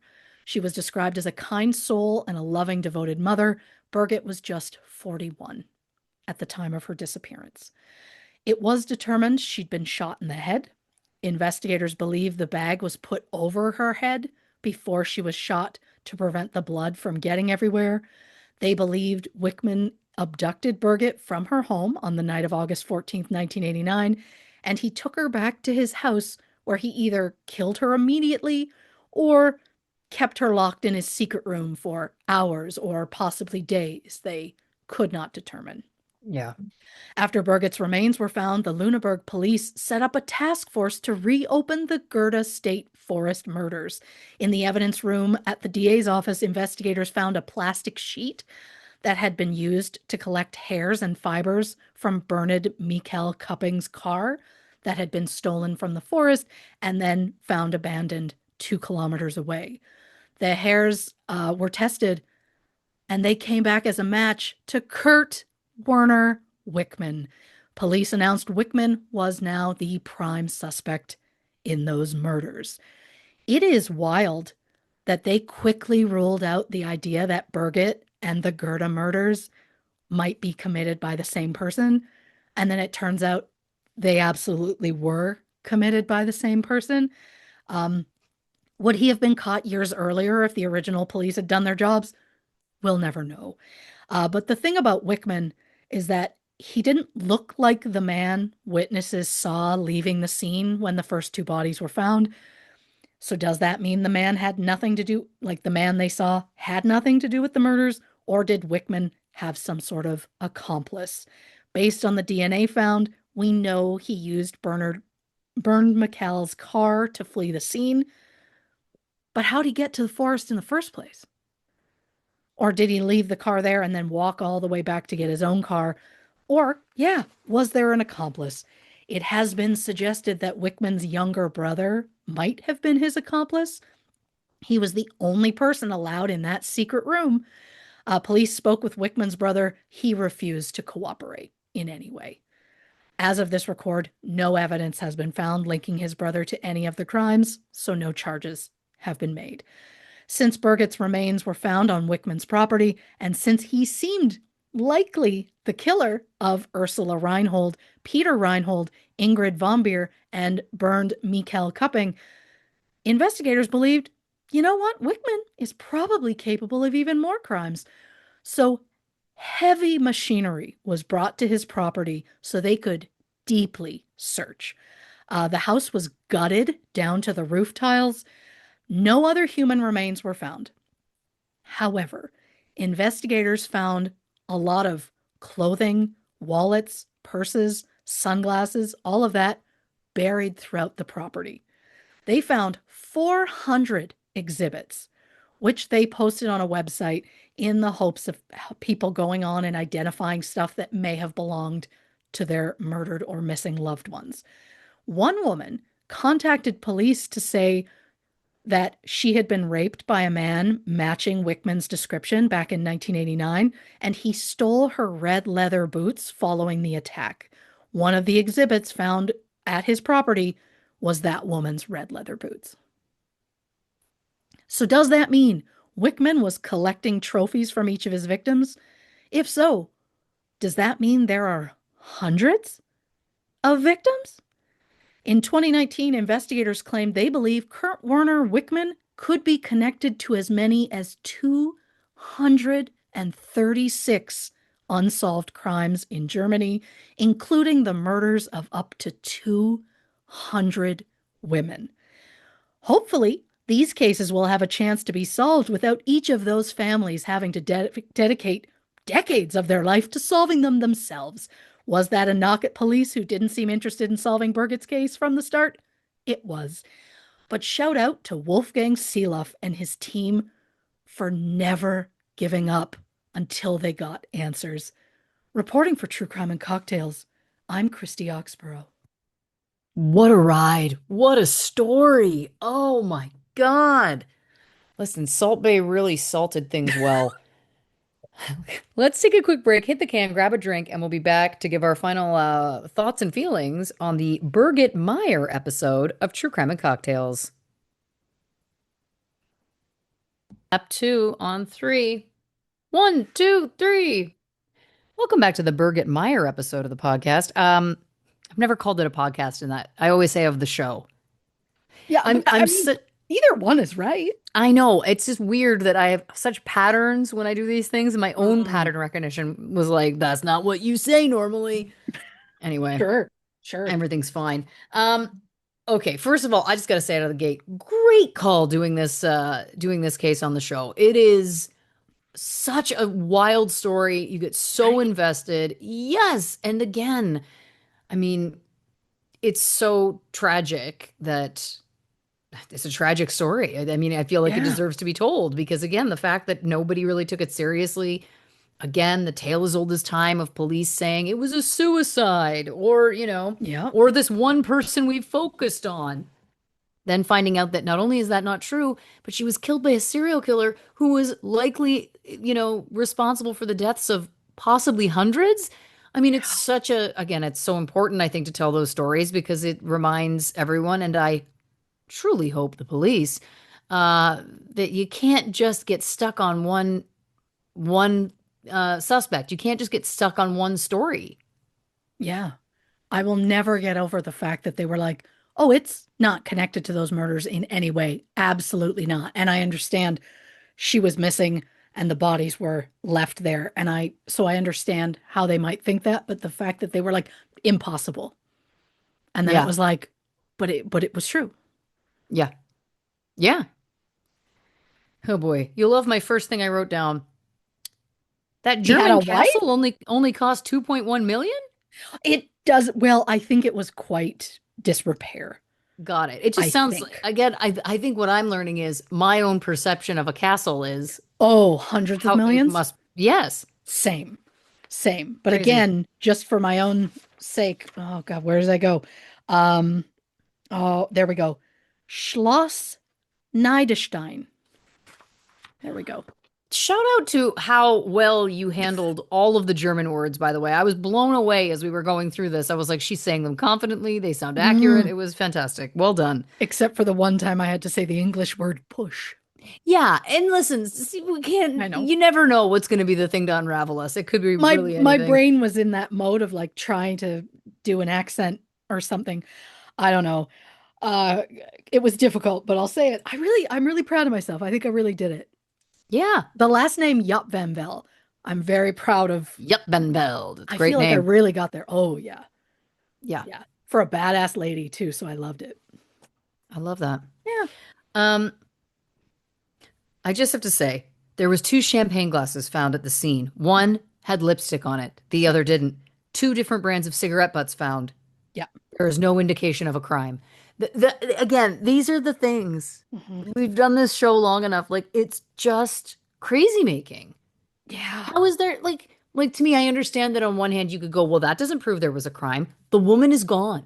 She's Yeah. not there. There's no sign of her. Hmm. And there's signs of a date. Yep.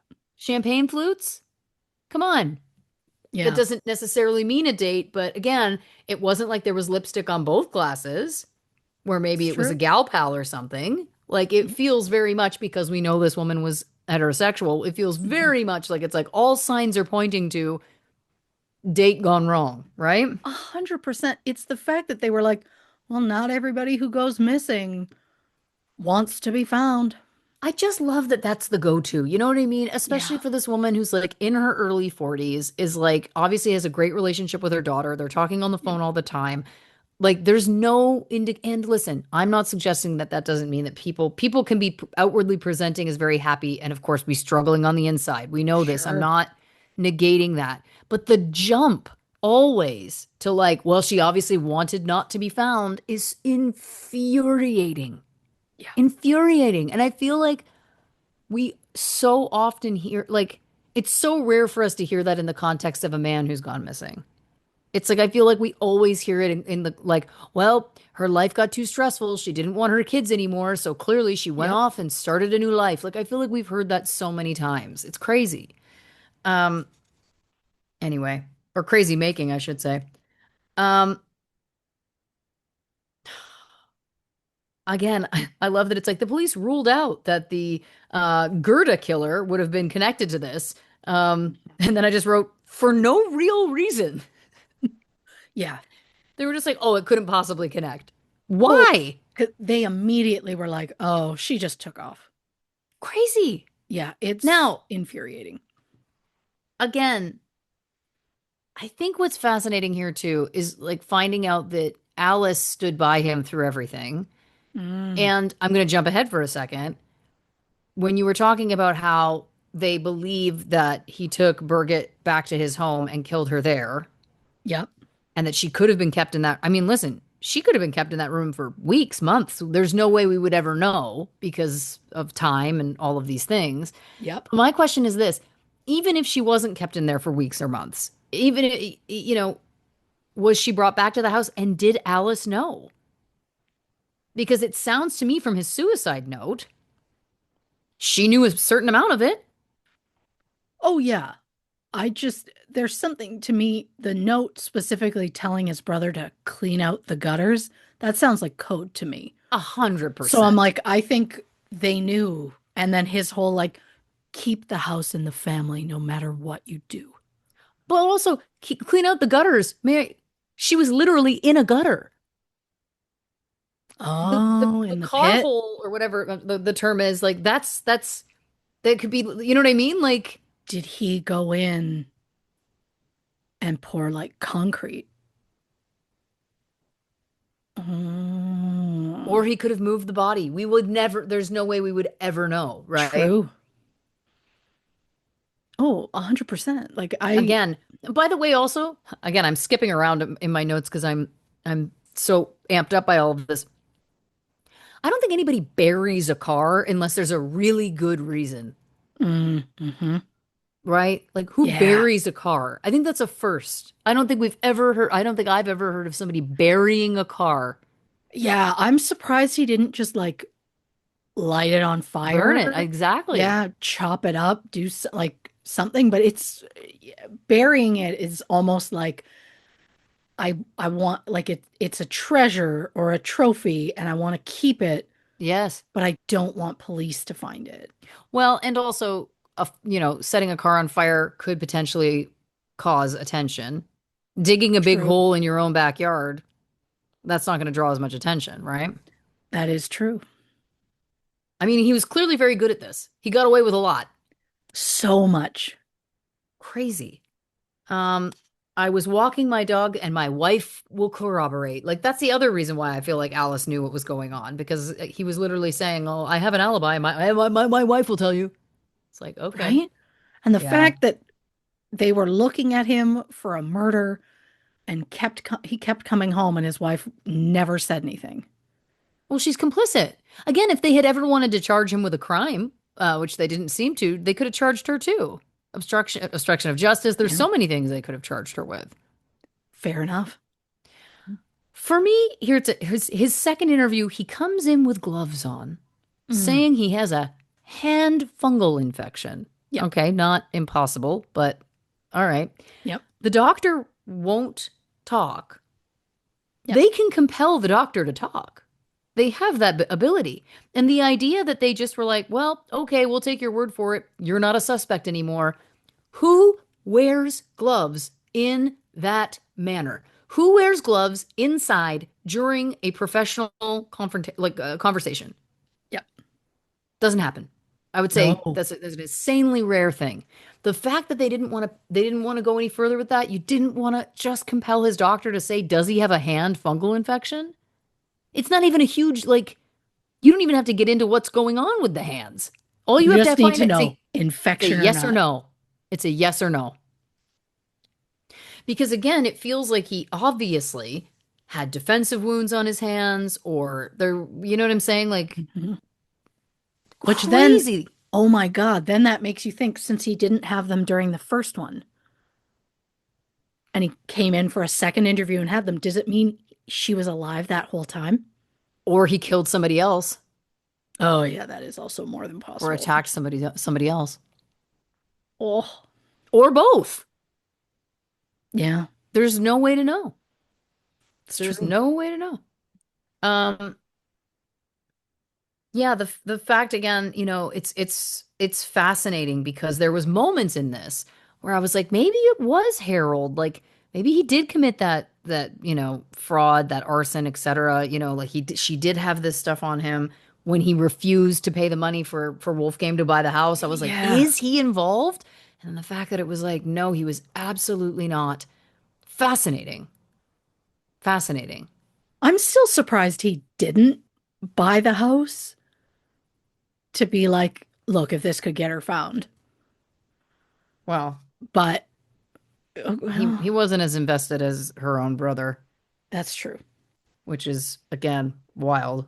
Because it is the mother of your child. Even if you don't love the person anymore, like you don't Yeah. want to do that for your child, like crazy. Right? Yeah.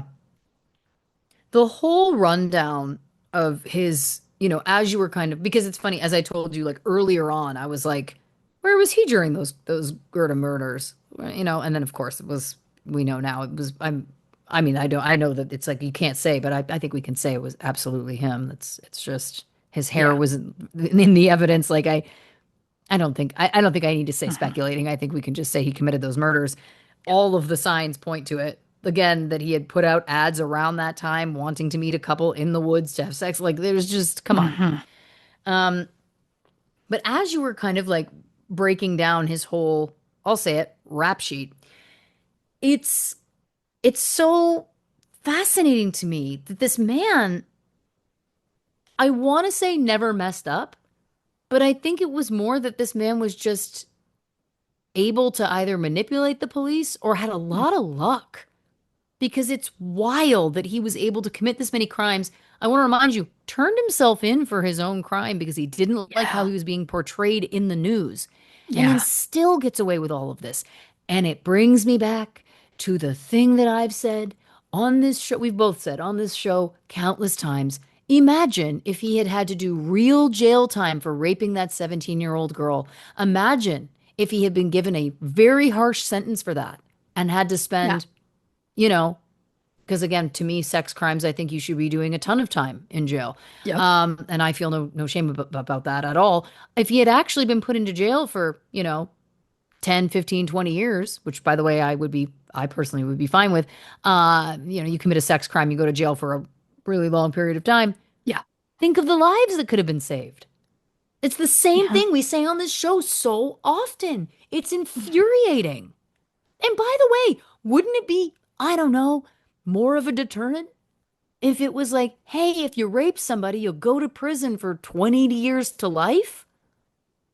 Especially with the history he had up to that point. Like Oh my God. breaking into a house to strangle a woman. And then shortly after, like within a year after that, attacked somebody and then sexually harassed a woman, and they were like, fine, probation. It's crazy. It's madness. And it's like, It's well, he absolute just keeps madness. escalating. But this is the other thing. And listen, I'm not suggesting that we should, and I mean this globally. I'm not just talking about this, but like, I'm not suggesting that it's like we should have stiffer penalties for rape as a deterrent. Like, of course, I would say before that men should just not want to rape people. Like, it Yeah. shouldn't require a deterrent to make people not rape. But here's what I will also say. Why, when again, we've heard these stories over and over again.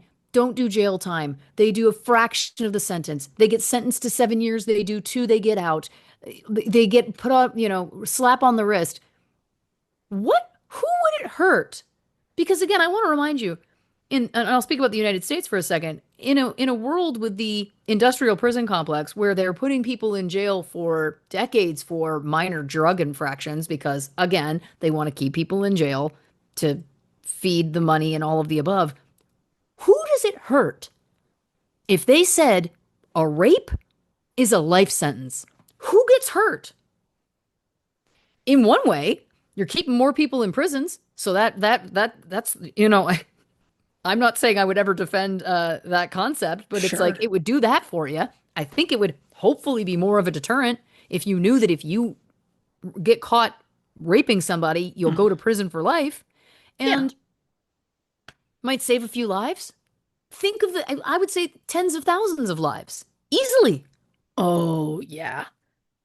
But More, more. Again, it's when we hear about the stories about the college age boys raping girls and then not doing any jail time, it's like, well, then why would they stop? If we're constantly putting the messaging out in society and in the press that it's like, oh, another guy raped another girl and didn't do any jail time, I'm going to go out on a limb and say that's not going to deter anybody from making the choice to commit one of those crimes. So again, take one of those kids, put him in jail for the rest of his life. yeah, Maybe that would make somebody think twice before they committed another one of those crimes. Again, I just think to me, it's like I will never understand why sex crimes have the low sentences that they do. I will never understand that because, again, if you go back even just through our catalog, the amount of men who rape women and go to jail and do barely any time and get out and then kill a woman, I would yeah, love to see the statistics because I think I know we can't say it's 100%, but I think it would be sure. so much more staggering than people realize. So again, if Sure. we can make that connection, just like we can make the connection that if as a child you kill animals, you're probably going to grow up to do a violent crime. It's one of those things where it's like not every child who kills animals becomes a serial killer, but every serial killer killed animals as a child, right? So it's Oh, like sure. so Yeah. so if we have one of those benchmark pieces of information, Yeah. similarly, um, a lot of murderers also committed sex crimes. Yeah. Just make those. I just don't. And again, patriarchy. We value the Hmm. safety of women so in society values it. It's such a low regard that it's like the fact that what I'm saying sounds like, crazy. This idea that it's like you commit a rape, you go to prison for life. Wow, that's Hmm. wild. Why is it wild? Oh, it makes complete sense to me. Right? It's literally like to me, try it. Why don't we try it? Let's try it for 5 years, see what happens. And what I guarantee you is the amount of violent murders and will drop significantly. It's again, I just don't see what the only reason to not give that level of a sentence is to protect the man. It's the only reason. Mhm. Like, it's like, well, he shouldn't have his life ruined because of this. It's Oh, that I. same thing where her Mhm. life has been ruined. And then, by Yep. the way, a lot of those men go on to then kill other women, or certainly at least rape other women. Yeah. Anyway, listen, fired up over here. Yeah. I'm on my soapbox and I don't intend to get off of it. I just think that that'll be something that will haunts me. It haunts me doing this show and it will haunt me till the day I die. That it was Yeah. like, again, we live in a world that values the safety of women at such a low level that Yeah. you don't even want to give a stiff sentence for a sex crime. Oh, they don't. No, well, like, Just yeah, they don't. hearing them say that they don't want to punish them harshly because they don't want to ruin their lives over a small incident, that enrages me to a level that I can't fully describe. Yeah, maybe if we just started valuing it more, maybe if we Yeah. just gave any sort of weight to what that is and what that does to a woman and all of the above, maybe then. Yeah. But that's, what a radical idea. Hmm. Treating women's safety as though it matters. Treating women as people, that'd be cool. It's weird. Weird concept. The fact that he went on the run and then the police were like, as the police were sitting patiently waiting for him at his home, Yeah. crazy. As This though guy they must have been, were, as though it was like they were a couple and they broke up and they were like, he'll come back to me. He's gonna want this. Like it's just, they just sat and waited for him to come back. yeah, Just it's like they were like, crazy. oh, he's not home. We'll wait. And he gets on the phone. He's like, I'm on my way. And then again, the fact that they never issued a manhunt when he lied to the police, went on the run, was Right? on the run for 50 days, Yeah. 50, almost 2 months. Yeah.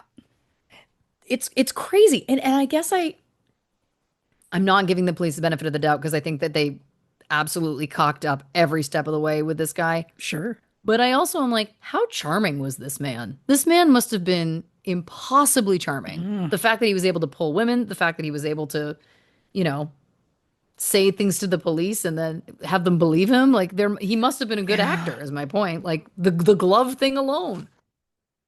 Oh, I'm so sorry. I can't take off my gloves. I have a hand fungal infection. What? Even say Yeah. you have a staph infection. It's more believable than a fungus. Anyway. I just like that they were like, show us your hands. And he's like, can't. Infection. And they went, prove it. Can't. All right, you got Yeah. us there. Yeah, exactly. It's crazy. Yeah. Oh my God. Yeah, I mean, listen, I think I'm just going through the rest of my notes. I think I've hit basically everything. Just again, what an incredible story. And I think, if nothing else, the only beauty in this whole thing, because the whole thing is obviously so ugly and awful, is how beautiful that Birgit's brother never gave up. I mean, that is the Yeah. like one kind of beautiful, heartwarming part of this. But again, infuriating because he never should have been put in that position. It never should A have come to hundred that. percent.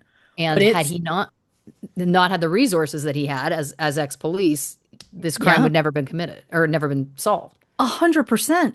If nothing else, it is proof. He did like you said episodes ago. If something happens to me, your name's now Dog the Bounty Hunter. Yep. And he did it. He was like, okay, great. Here's the next 20 years of my life. Oh Like yeah. it's insane to me.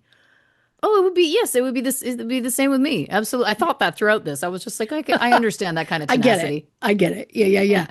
It's just no victim's family should have to No, put in this much. No no. victim's family should have to solve their own case. Well, and Like, especially when there's so much evidence.